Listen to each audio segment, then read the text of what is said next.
خانقاہ ربانیہ نقشبندیہ روحانی معالج پیر مفتی احسن محمود نقشبندی صاحب۔ دیکھیے اللہ تبارک و تعالیٰ نے ہمیں بحیثیت مسلمان کے ایک بہت عظیم قسم کا عقیدہ دیا ہے جسے عقیدہ توحید کہتے ہیں۔ اب عقیدہ توحید کہ اللہ کی ذات و صفات و عبادت کے اندر اللہ کی ذات کو وحدہ لا شریک ماننا، نفع نقصان کا مالک اللہ، زندگی موت اللہ کے ہاتھ میں، ہماری خوشی غمیاں اللہ کے ہاتھ میں، صحت بیماری اللہ کے ہاتھ میں۔ جب اب مجھے آپ کو میرا آپ کا اس بات پہ یقین ہے، جیسے ایمان مفصل پہ ہمارا یہ یقین ہے کہ والقدر خیرہ و شرہ من اللہ تعالی، میرے اوپر کوئی بھی اچھا حال آئے وہ کس کی طرف سے آئے گا؟ اللہ کی طرف سے آئے گا۔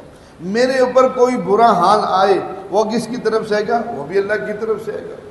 اب ہم اچھے حال کو منسوب کر دیں اپنی کسی اچھی وجہ کے ساتھ، اور برے حال کو منسوب کر دیں زمانے کے ساتھ، وقت کے ساتھ۔ جیسے ایک صاحب کہنے لگے کہ میں ایک گاڑی میں بیٹھنے لگا تھا لیکن ایک دم میں رک گیا اور تھوڑی دیر بعد دوسری گاڑی آئی، میں اس پہ بیٹھ گیا۔ جب میں اس پہ بیٹھ کے پہنچا اس جگہ، دیکھا کہ اس گاڑی کا ایکسیڈنٹ ہوا تھا، اس کی تمام سواریاں فوت ہو چکی تھیں۔ تو اب اس گاڑی کی وجہ سے میں بچ گیا۔ میں اس گاڑی میں بیٹھا نا، میں یہ دیکھیے مشرکانہ عقیدہ یہ، اگر میں ایسے نہ کرتا تو ایسے ہو جاتا، میں نے ایسے کیا تو یہ ایسے ہو گیا، اگر آپ وقت پر آتے تو یہ حال ہمیں نہ دیکھنا پڑتا، آپ دیر سے آئے تو آج یہ ہمارے پہ حال آ گیا۔ یہ ساری مشرکانہ باتیں، یہ ساری ہمیں جو اللہ پاک نے اتنا عظیم عقیدہ توحید دیا ہوا ہے، یہ ساری کی ساری اس کے خلاف باتیں ہیں۔ ہمیں اپنے عقائد کی درستگی کرنی چاہیے، اپنے عقیدوں کو درست کرنا چاہیے۔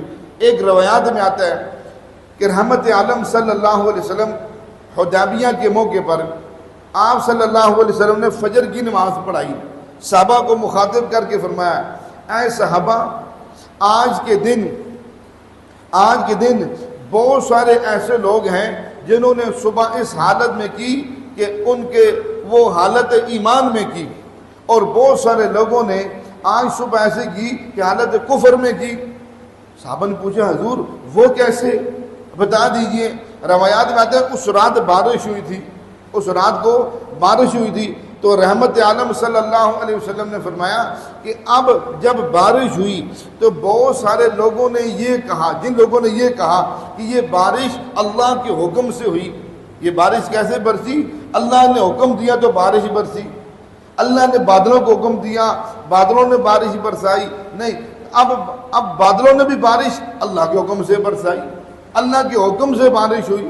اب جن لوگوں کا یہ عقیدہ، جنہوں نے یہ الفاظ نکالے، جنہوں نے یہ بولے، فرمایا انہوں نے آج صبح حالت ایمان میں کی، اور بعض لوگوں نے کہا کہ یہ جو بارش ہوئی فلانے ستارے آپس میں مل گئے، ان ستاروں کے ملنے کی وجہ سے بارش ہوئی، فلانی ہوائیں آپس میں ٹکرائیں، فلانا ہوا، ٹمکانا ہوا۔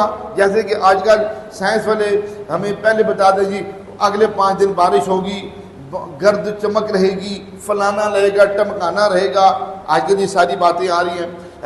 اب فرمایا کہ جنہوں نے یہ کہا اس بارش کو وجود ملا ستاروں کی وجہ سے، اس بارش کو وجود ملا فلانی چیز کی وجہ سے، انہوں نے آج صبح کفر کی حالت میں کی۔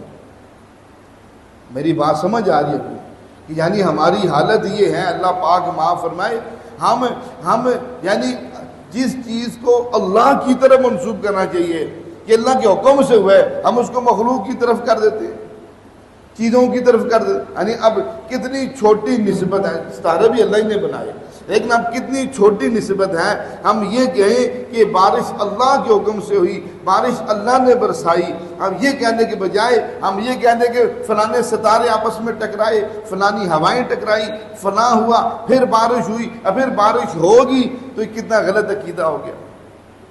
تو توہم پرستیاں انسانوں کے اندر تب وجود پاتی ہیں جب ان کے عقیدے کے اندر کمزوری آتی ہے۔ اور عقیدہ کون سا؟ عقیدہ توحید، جو میرا اور آپ کا بنیادی عقیدہ ہے۔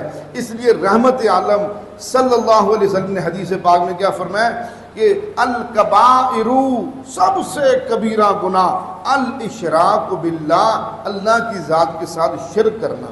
اس لیے اللہ نے قرآن میں فرمایا میں انسان کے سارے گناہوں کو معاف کر دوں گا لیکن شرک جیسے گناہ کو معاف نہیں کروں گا۔ اس لیے ہمیں اپنے عقائد کو درست رکھنے کے لیے اپنی زبانوں کے بولوں کو درست رکھنا چاہیے، کانوں کو درست سننا چاہیے۔ سنتے رہتے ہیں اور جی فلانا ہوا تو یہ ہو گیا، فلانا ہوا تو وہ ہو گیا، اللہ کو بیچ میں سے نکال دیتے ہیں۔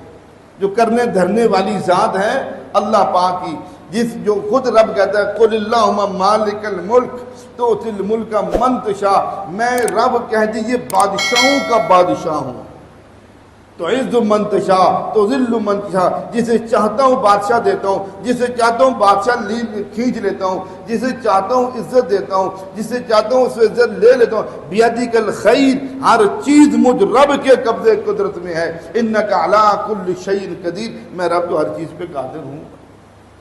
جب اللہ خود فرما رہے میں قادر مطلق ہوں، اب ہم پھر مخلوق کو بیچ میں لا کے چیزوں کو مخلوق کی طرح منسوب کر دیں، اپنا ہی نقصان کریں گے، کس کا نقصان کریں گے؟ تو اللہ پاک کی ذات سے دعا کرتے رہنا چاہیے اللہ جل شانہ ہم سب کو عقیدہ توحید نصیب فرما دے۔ ہمارے ہاں جادو، جنات، بندش اور نظر بد کا شافی علاج قرآن و سنت کی روشنی میں کیا جاتا ہے۔